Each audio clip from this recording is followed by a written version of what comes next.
Maceió ganha mais 13 pontos de pardais e no final de setembro a faixa azul terá fiscalização eletrônica. A Superintendência Municipal de Transporte e Trânsito alega que é preciso investir para reduzir o número de acidentes no caso dos pardais e garantir a fluidez dos ônibus quando se fala em faixa azul. No primeiro semestre deste ano, mais de 100 mil motoristas foram multados na capital. De acordo com a Prefeitura, o valor da multa é revertido em investimentos. Vamos ficar de olho, porque as ruas da cidade, por exemplo, precisam urgente de reparos. A quantidade de buracos é enorme. Sobre o assunto, vamos conversar com um representante da SMTT aqui no estúdio. Este é um dos destaques do Jornal do Dia. E veja também. Polícia Militar realiza grande operação em Maceió. Suspeitos de homicídios e traficantes de drogas são os alvos da ação. Grota Santo Amaro, onde houve em maio registro de 6 mortes por conta de queda de barreira, continua em estado de alerta por causa das chuvas constantes na capital. Campeonato Brasileiro. O Asa perde do Remo em Belém do Pará. Com esse resultado, o time alvinegro está na zona de rebaixamento do Grupo A da Série C. O Jornal do Dia da TV Ponta Verde, emissora do Sistema Opinião, está no ar.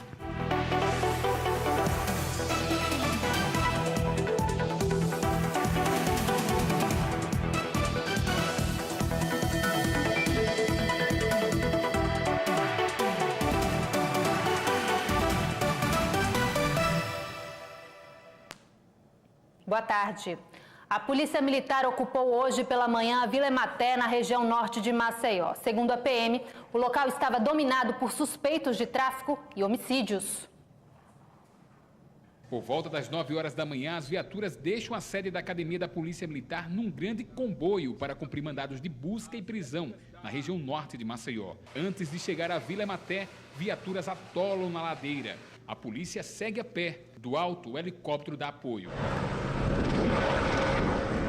Toda a área foi cercada por 80 policiais da Polícia Militar e da Polícia Civil à procura de 2 criminosos perigosos envolvidos com tráfico de drogas. Quem passava na Vila Ematé era abordado para averiguação. Essa é uma das regiões mais pobres de Maceió, onde funcionou por anos o lixão da capital. Hoje, os moradores dependem de produtos reciclados para sobreviver.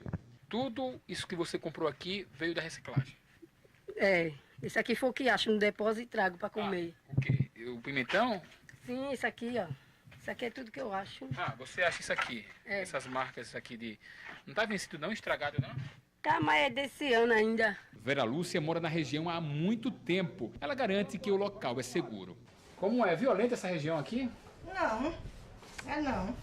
Mas essa não é a avaliação da polícia. A região ocupada hoje pela manhã estava sendo comandada por traficantes e homicidas. O BOP utilizou a cadela Bela para localizar drogas. Na casa dessa mulher, um revólver com 2 cartelas de munições e uma faca foram apreendidos. Tá no guarda-roupa dela. Moço, Deus me livre.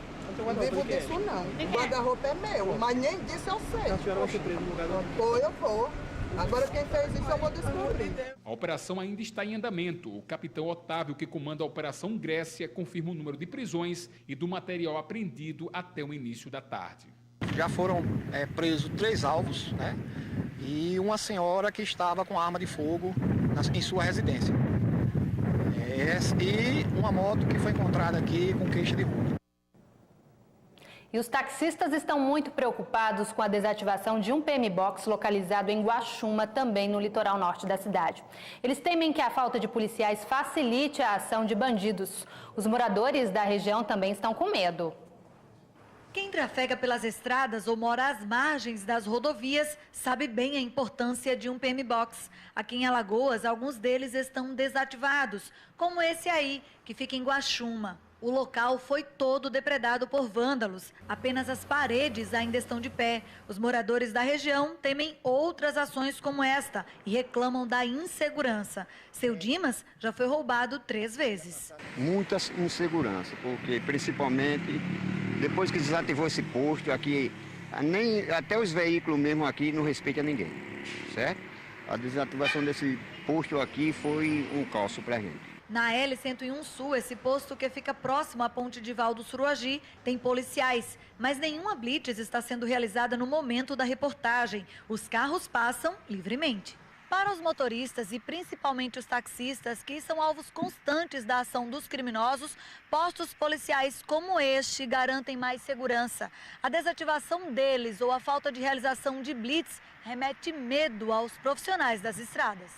PMBOX, né, a Polícia Militar ostensivamente ali na beira da pista, dá uma tranquilidade para o taxista, porque não há necessidade, não há desconfiança dele, ele pode parar naquele PMBOX e prontamente ser atendido. Então, a necessidade do PMBOX para o taxista que está circulando em Maceió, ela dá uma tranquilidade, dá um conforto para o taxista. Ele diz ainda que à noite a situação piora nestes trechos, principalmente por causa da falta de iluminação. À noite todo gato é pardo, né? Fica tudo escuro e você não sabe quem é quem, e o taxista não pode se negar de transportar a população, o cidadão que precisa, e aí com o posto policial funcionando, ele tem uma tranquilidade de saber que vai ser abordado, vai ter o veículo parado para fiscalização policial.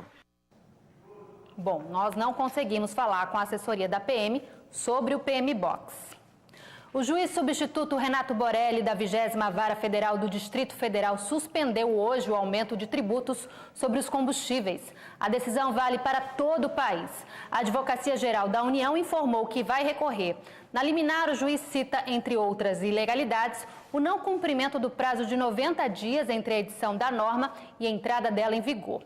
Agora é fiscalizar para ver se os postos vão cumprir a decisão. Os rodoviários de Maceió anunciam um indicativo de greve. A categoria pede um reajuste salarial de 15%, mas empresários e prefeitura propõem apenas 3,5%. Hoje pela manhã, o sindicato realizou uma assembleia na garagem da empresa Veleiro. Os ônibus só saíram depois das discussões. Isso lá pelas 9 da manhã. Quem precisou desses coletivos mais cedo ficou na mão. Esta semana estão previstas mais 3 reuniões. Amanhã será na empresa Cidade de Maceió, na quinta vai ser na Real Alagoas e na sexta na São Francisco. Portanto, fique atento, se você precisa desses ônibus bem cedo, eles só devem sair das garagens depois das 8 da manhã. O Sintro-AL ainda informa que se não houver consenso nas negociações, vai ter greve na semana que vem. Ontem nós mostramos aqui no Jornal do Dia o Salão Verde da Câmara dos Deputados, em Brasília. Agora é a vez de você conhecer o Salão Azul do Senado. Vamos ao giro no Congresso Nacional com Damares Bubans.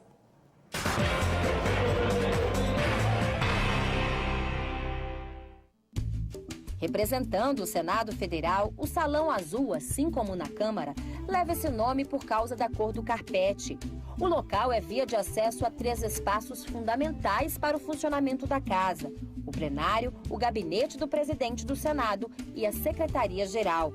Apesar de ser menor que o Salão Verde, o azul também traz uma simbologia importante. Nele estão ícones significativos, como a Praça das Bandeiras, onde estão expostas de forma permanente a bandeira do Brasil e as das 27 unidades da Federação. Os estandartes estão dispostos alternadamente, conforme a data de constituição histórica de cada estado, a partir da bandeira do Brasil, localizada no centro. O espaço simboliza o papel do Senado na representação dos estados. No Salão Azul também funciona a Agência Senado, conhecida pelos profissionais de comunicação como aquário, já que funciona no meio do salão, em frente ao comitê de imprensa, onde fica boa parte dos jornalistas responsáveis pela cobertura dos trabalhos no Senado. Amanhã vamos conhecer o túnel do tempo do Congresso. E no próximo bloco, Grota Santo Amaro, onde houve registro de mortes por conta de queda de barreira, vive em estado de alerta por causa das chuvas constantes na capital. É depois do intervalo.